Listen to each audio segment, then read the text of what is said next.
اس وقت ہمارے درمیان ایک ایسی شخصیت موجود ہے جس کو اس ایشیا کے مرکز نے چنا اور منتخب فرمایا کہ صوبے میں جاؤ، چکر لگاؤ، ضلع ضلع جاؤ، قریہ قریہ جاؤ، بستی بستی جاؤ، اور اس وقت جو سب سے بڑی نحوست ہے ختم نبوت کے بعد اگر کوئی مسئلہ، بلکہ اس سے پہلے کا، کیونکہ وہ مسئلہ توحید کا مسئلہ ہے، NEP آپ حضرات جانتے ہیں، نیو ایجوکیشن پالیسی، جدید تعلیمی نظام اور نئی شکشا نیتی جس کو لاگو کیا گیا ہے سب سے پہلے ہمارے صوبے مدھیہ پردیش میں، اور سب سے پہلے ہم نے جس شخصیت کو اس سلسلے میں سنا اور سننے کے بعد جو کام ہوئے وہ حضرت مولانا مفتی ابوالکلام صاحب کی شخصیت ہے، جس میں ہم نے رد سنا سب سے پہلے کہ NEP برائی ہے، نیو تعلیم، جدید تعلیمی نیتی ایک ناسور ہے، اور جدید شکشا جو نظام ہے تعلیم کا وہ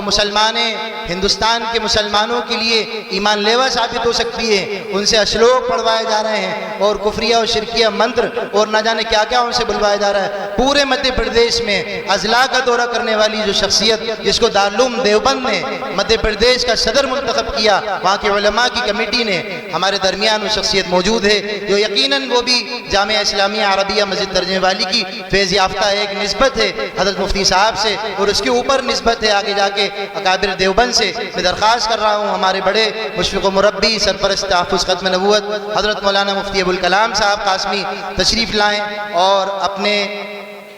مواعظ حسنہ سے اور ہم تمام کے لیے ایسی باتیں ارشاد فرمائیں جو کام کرنے مفید ترین ثابت ہوں۔ جزاکم اللہ۔ حضرت والا سے درخواست ہے۔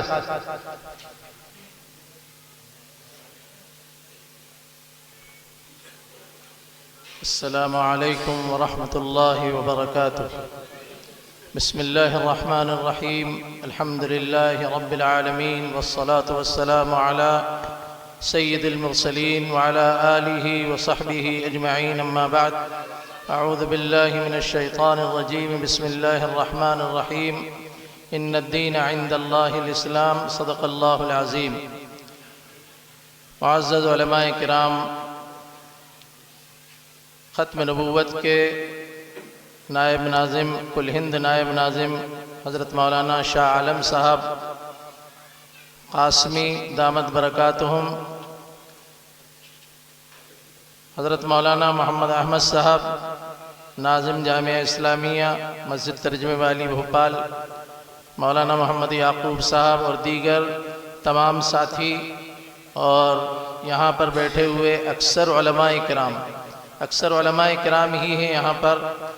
اللہ تعالیٰ نے یہ موقع میسر فرمایا،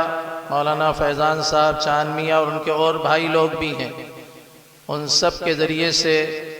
یہ مجلس ختم نبوت کا دفتر، مسجد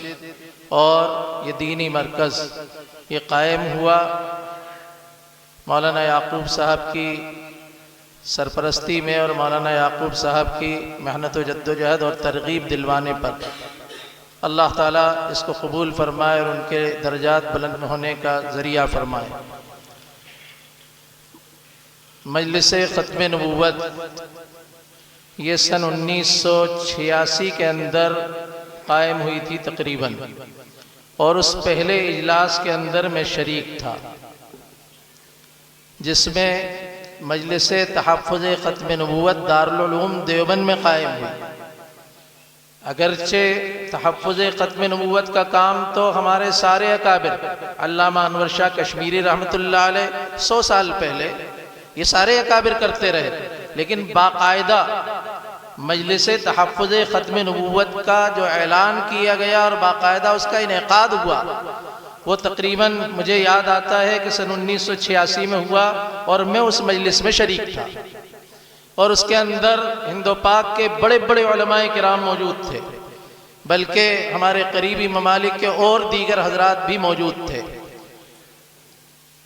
یہ جمعیت علماء ہند مولانا سید اسعد مدنی صاحب رحمۃ اللہ علیہ، انہوں نے اس موقع پر بہت سارے ایسے کام کیے تھے جو آئندہ چل کر یہ معلوم ہوا کہ ایسے فتنے رونما ہوں گے، اور اس سلسلے کے اندر ایک دارالقضاء کا شعبہ بھی اسی موقع پر سن 1985-86 میں ہی قائم کیا گیا تھا محکمہ شریعہ کے نام سے، جبکہ محکمہ شریعہ جمعیت علماء ہند کے اندر پہلے موجود تھا، لیکن اس کے باوجود بعد میں باقاعدہ قائم کیا گیا۔ تو اس کے بعد پھر کل ہند صدر جو بنائے گئے وہ حضرت محتمم صاحب ناظم اعلیٰ رہے، معاون محتمم صاحب حضرت مولانا قاری سید محمد عثمان صاحب، اور ان کی لگن تھی، ان کی تڑپ تھی، اور ان کی ایسی لگن تھی کہ ہر وقت جو ہے مجلس تحفظ ختم نبوت کے لیے فکر فرمایا کرتے تھے۔ اللہ تعالیٰ ان کی بھی مغفرت فرمائے۔ اور ان سے پہلے جو محتمم تھے حضرت مولانا مرغوب الرحمان صاحب رحمۃ اللہ علیہ، اصل تو سب سے پہلے سرپرست اور صدر وہی تھے اس کے، اللہ تعالیٰ ان کی بھی مغفرت فرمائے۔ اور جتنے رجال ملک کے اندر اور بیرون ملک کے اندر اور اس اکھنڈ بھارت کے اندر، یہ اکھنڈ بھارت جو تھا، کیونکہ یہ ملک تقسیم نہیں ہوا تھا، اس ملک کی تقسیم سے پہلے یہ تحفظ ختم نبوت قائم تھا، اور الحمدللہ یہ آج تک قائم ہے، اور یہ ضلع کا جو مرکز ہے الحمدللہ یہ یہاں پر قائم ہے۔ یہ جو شکیل ابن حنیف کا فتنہ ہے، یہ شکیل ابن حنیف کا فتنہ نیا ہے، اور تحفظ ختم نبوت بہت پرانا ہے۔ اس کو صرف شکیل ابن حنیف سے جوڑنا یہ ٹھیک نہیں ہے۔ شکیل ابن حنیف سے اس کا جوڑ جو ہے، جتنے فتنے ہیں ان سب کا جوڑ ہے اس سے۔ اور اصل تو جو 100 سال پہلے قادیانیوں کا تھا مسئلہ، کہ قادیانیوں کے ذریعے سے اس ملک کے اندر جو کچھ کیا گیا اور جو کچھ کروایا گیا، اس کے مقابلے کے اندر یہ تحفظ ختم نبوت کے بڑے بڑے علماء کرام کھڑے ہوئے تھے، اور اس کے بعد اسی کی کئی صورتیں، کئی طرح کی صورتیں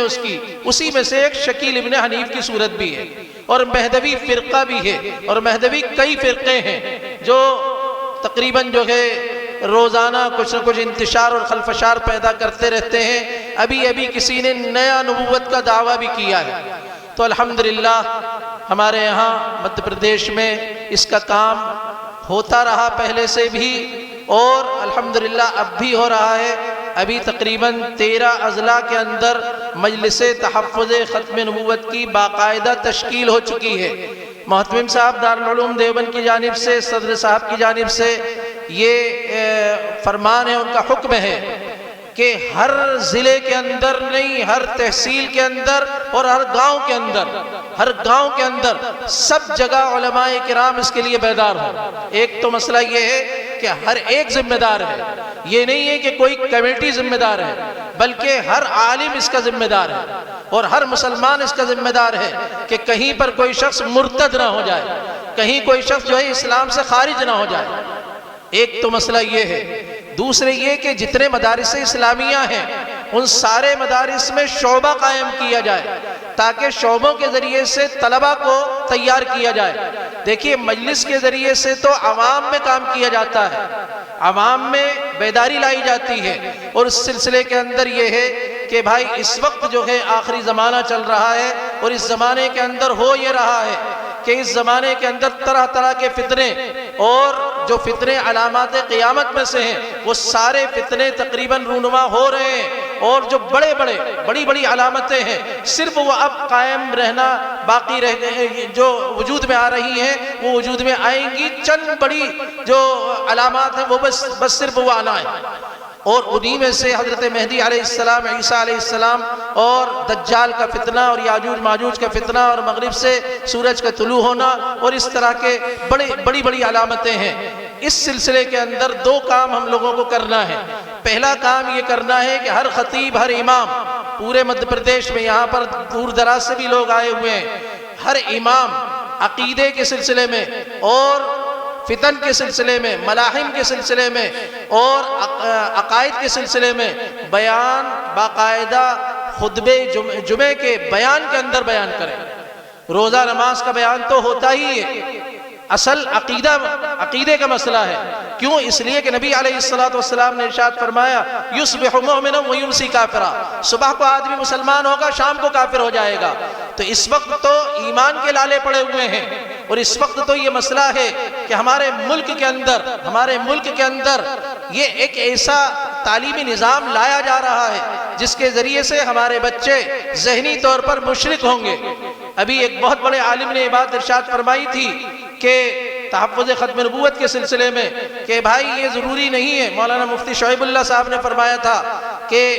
یہ ضروری نہیں ہے کہ آپ اس حدیث کا یہ مطلب سمجھیں کہ رات کو آدمی مسلمان ہوگا اور صبح کافر ہوگا، یعنی صبح دھوتی پہنے ہوئے ہوگا وہ اور صبح قشقہ لگائے ہوئے ہوگا، یہ ضروری نہیں ہے، بلکہ صبح وہ جو ہے اپنے عقیدے کو خراب کر چکا ہوگا، یعنی اس کا عقیدہ جو ہے خراب ہو چکا ہوگا، اندر سے خراب ہو چکا ہوگا، چاہے وہ ٹوپی لگائے ہوئے ہو، داڑھی اس کی اپنی جگہ پر ہو، وہ پہلی صف کا نمازی ہو، چاہے وہ تسبیح ہاتھ پر رکھتا ہو، ذکر بھی کرتا ہو، لیکن اس کا ایمان رخصت ہو چکا ہوگا۔ یہ مقصد ہے اس حدیث کا، یہ مقصد نہیں ہے کہ تلک لگا لے کوئی، یہ مقصد نہیں ہے کہ دھوتی پہن لے تو یہ سمجھا جائے گا کہ صاحب صبح اب تو کوئی کافر جو ہے مسلمان کافر ہو ہی نہیں رہا۔ آپ یہ سمجھتے ہیں کہ شاید ایسا کچھ ہوگا، ایسا نہیں ہوگا، ذہنی طور پر سب مرتد ہو چکے ہوں گے، یعنی بڑی تعداد ارتداد کے اندر گرفتار ہو چکی ہوگی، اور یہ ہمارے ملک کے اندر خاص طور پر ایسا ہو رہا ہے، ذہنی طور پر مرتد ہو رہے ہیں۔ اس لیے خاص طور پر خطبہ، ائمہ، علماء، مکاتب دینیہ کے جو ذمہ دار ہیں ان سب کی ذمہ داری ہے کہ اس وقت عقیدے پر سب سے زیادہ محنت کی جائے۔ اور نمبر 2، مکاتب کے اندر جو بچوں کو پڑھایا جاتا ہے اس میں تعلیم الاسلام کے عقائد کے جو حصے ہیں، 4 حصے، یہ 4 حصے ان میں عقیدے کا جو حصہ ہے شروع میں، اس عقیدے کے حصے کو بار بار پڑھایا جائے، ریویژن کروایا جائے۔ حضرت مولانا مفتی شاہ عالم صاحب کی ایک کتاب ہے اسلامی عقائد و معلومات۔ الحمدللہ ہمارے یہاں مدرسے کے اندر وہ باقاعدہ پڑھائی نہیں جاتی بلکہ باقاعدہ یاد کروائی جاتی ہے، اور جس کا ایک ایک حرف حضرت مفتی سعید صاحب پالن پوری رحمت اللہ علیہ اور دیگر بہت سارے اکابر جو دارالعلوم دیوبند کے ہیں انہوں نے ایک ایک حرف اس کا دیکھا ہے اور ایک ایک حرف کے اوپر گفتگو کی ہے۔ الحمدللہ کئی سالوں سے ہمارے مدرسے کے اندر وہ پڑھائی جاتی ہے، اس کا امتحان ہوتا ہے اور وہ ہمارے نصاب کے اندر شامل ہے۔ تو میں جتنے مدارس والے ہیں، مکاتب والے ہیں، ان سے بھی درخواست کرتا ہوں کہ عقائد کے سلسلے میں ہم لوگ جو ہیں اچھی کتابوں کو اپنے نصاب میں داخل کریں، اور خاص طور پر جیسے تعلیم الاسلام کا میں نے کہا کہ اس کا جو عقائد کا حصہ ہے تقریباً وہی چیزیں جو ہیں اس کے اندر بھی ہیں، تو ہم کو عقائد کے حصے کے سلسلے میں بہت زیادہ غور کرنا چاہیے، اور عقیدہ جو ہے خوب پختہ ہم کو پڑھانا چاہیے۔ اور عربوں کی مثال ہمارے سامنے ہے اس سلسلے کے اندر۔ پورے درس نظامی میں ہمارے ہاں ایک کتاب عقیدے کی ہوتی تھی، شرح عقائد، اس کے بعد پھر اب 2 کتابیں ہوئی ہیں، پورے 8 سال کے اندر 2 کتابیں، عقیدۃ الطحاوی اور شرح عقائد، بس اس کے علاوہ کوئی کتاب نہیں ہوتی ہے۔ عربوں کے یہاں، میں یہ نہیں کہہ رہا ہوں، تو ہمارے اکابر جو ہیں سمجھتے ہیں کہ بھائی کون سی کتاب ہونا چاہیے، لیکن عربوں کے یہاں بالکل ابتدا سے، بالکل شروع سے ہی عقیدہ ان کو پڑھایا جاتا ہے، یہاں تک کہ عصری تعلیم ہو یا کوئی بھی تعلیم ہو، ان کو اتنا عقیدہ پلا دیا جاتا ہے کہ جس کی بنا پر وہاں کا ہر بچہ، ہر بڑا عقیدے کے اعتبار سے بہت پختہ ہوتا ہے۔ جب عقیدہ پلا دیا جائے گا تو پختگی پیدا ہوگی، اس لیے ہم لوگوں کو بچوں کو خاص طور پر جو ہے عقیدہ پلا دینا چاہیے تاکہ کفر و شرک سے ہماری حفاظت ہو۔ وآخر دعوانا الحمدللہ۔